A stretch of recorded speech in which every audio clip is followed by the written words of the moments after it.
দর্শক, এই মুহূর্তে গুলশানে বিএনপি চেয়ারম্যানের কার্যালয়ের সামনে আছেন আমাদের বিশেষ প্রতিনিধি আহমেদ সারোয়ার। সরাসরি যুক্ত হচ্ছি তার সঙ্গে।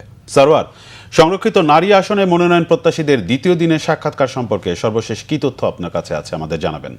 আজকে বিকেল 3টা থেকে 3টার পরে আসলে চেয়ারম্যান যখন কার্যালয়ে আসেন তারপর থেকেই সাক্ষাৎকার পর্বটা শুরু হয়েছে। আপনি জানেন যে আজকে ঢাকা, ময়মনসিংহ, কুমিল্লা, চট্টগ্রাম, সিলেট এই যে সাংগঠনিক বিভাগগুলো আছে বিএনপির, সেই বিভাগগুলোতে যারা মনোনয়ন প্রত্যাশী দলের স্থায়ী কমিটির সদস্য পার্লামেন্টারি বোর্ড, সেই বোর্ডের সামনে সাক্ষাৎকার নেওয়া হয়েছে।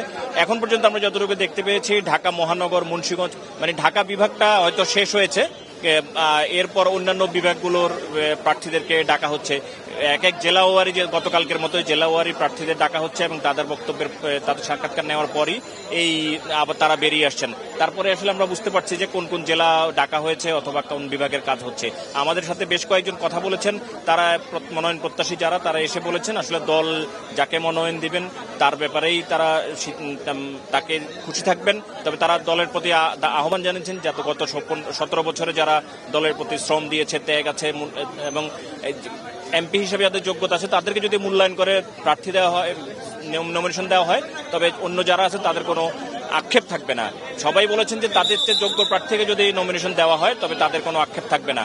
তারা এত বছর দলের সাথে কাজ করেছেন, আগামীতে দলের সাথে কাজ করতে চান। যেহেতু দলের পক্ষ থেকে নমিনেশন চাওয়া হয়েছে, সেই জন্য তারা নিজেদের গত 15 বছর 17 বছর, অনেকে 111-এর আগের থেকেই বিএনপির যে দুঃসময়ে যেই কাজগুলো তারা দলের জন্য করেছেন সেগুলো বলে আমাদেরকে বলছেন তারা আসলে তার মূল্যায়ন চান।